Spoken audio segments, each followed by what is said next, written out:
Isang malaking sampal o kahihiyan ng administrasyong ito, yung mga millions of dollars pera ng mga foreign investors, inaalis na nila dito sa Pilipinas.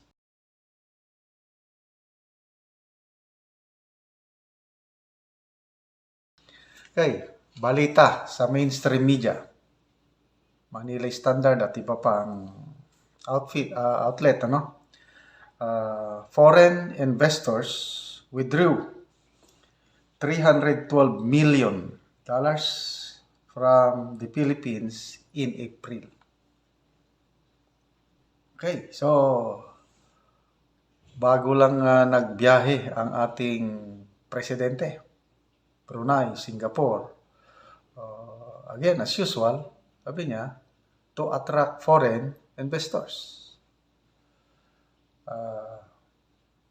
June 15 to 16, biyahe na naman siya sa Switzerland. Okay?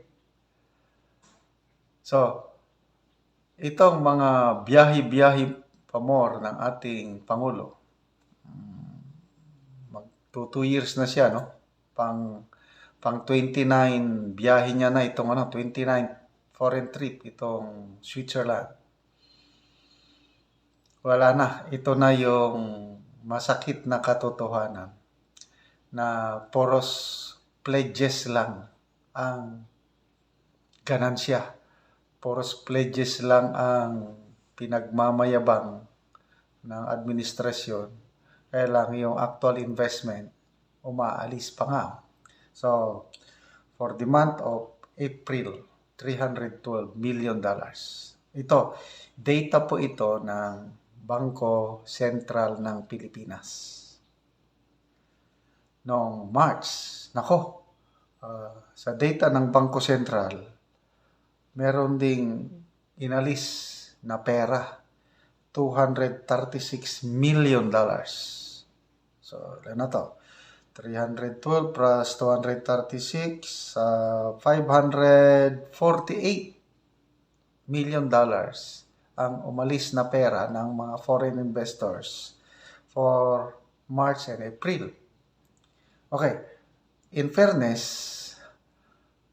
yung first 4 months, meron ding pumasok.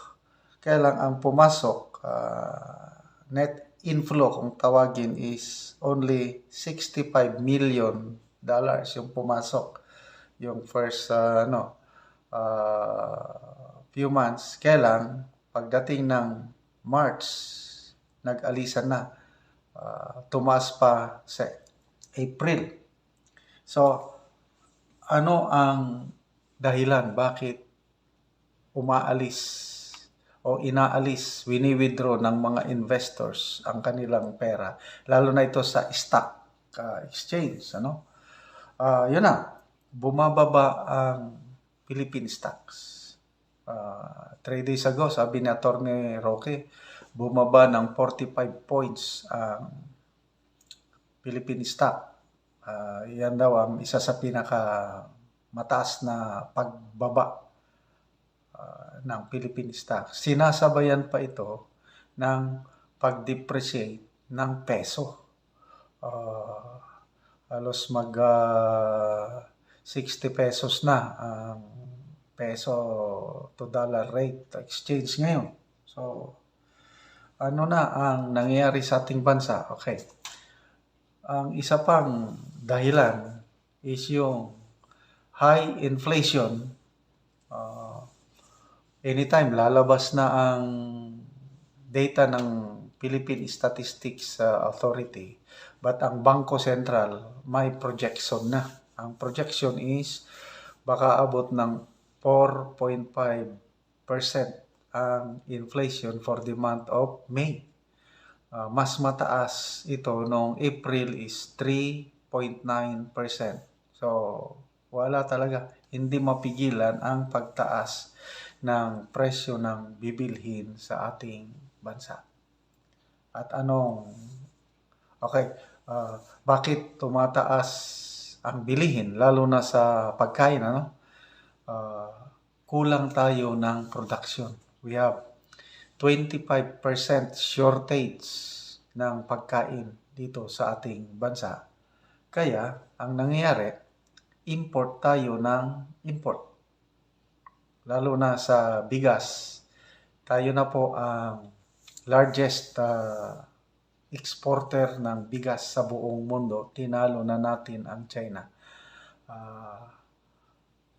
Think ang estimate ng US Department of Agriculture is 4.1 million metric tons ang estimated na import ng rice Pilipinas for this year. Wala na yung ipinagmamayabang noon ng candidate BBM na magkakaroon tayo ng food self-sufficiency. Babalik natin yung dati kasi panahon ng tatay niya talagang tayo ang nag-e-export ng bigas noon .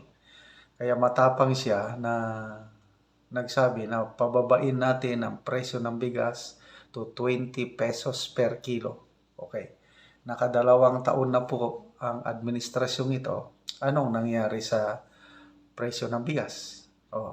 Wala lang. Kaya meron na yung napakasikat na kanta, yung Bisaya na kanta na asa na ang 20 pesos per kilo na bigas. I think minsan lang nagkaroon ng artificial na 20 pesos per kilo na bigas last year doon sa Cebu. Gimmick ni Speaker Martin Romualdez, nagpunta doon, nagbenta ng 20 pesos per kilo ng bigas. Sana naging tuloy-tuloy yun. Kailang pumalpak dahil isang araw lang, ang dami ng mga Cebuano na gustong bumili ng 20 pesos per kilo na bigas. Wala na. Malulugi na ang Cebu Provincial Government kasi subsidized yun . Hindi ka talaga pwedeng magbenta ng 20 pesos per kilo na bigas na hindi mo i-subsidize. Kaya, isang araw lang yung pagpunta ni Speaker Romualdez doon na nagkilo-kilo, nagbenta ng 20 pesos per kilo na bigas. Wala na, in-stop. Dahil hindi kayang tustusan ng provincial government ng Cebu. And then after that, wala na. So magkano ng presyo ng bigas sa Pinas? Meron mga 50 plus, kaya lang wala na, mga mababang quality. Kung gusto mong makakain ng medyo masarap-sarap, 60 pataas. Yun na po.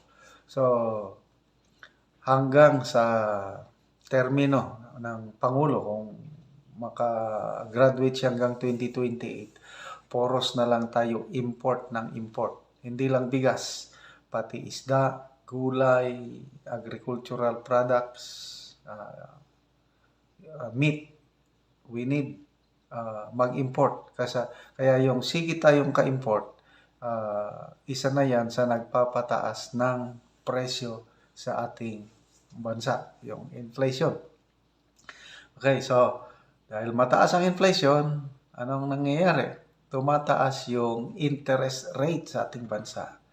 At yun, ayaw ng mga investors yung mataas na interest rate. Kaya, nagwi-withdraw sila.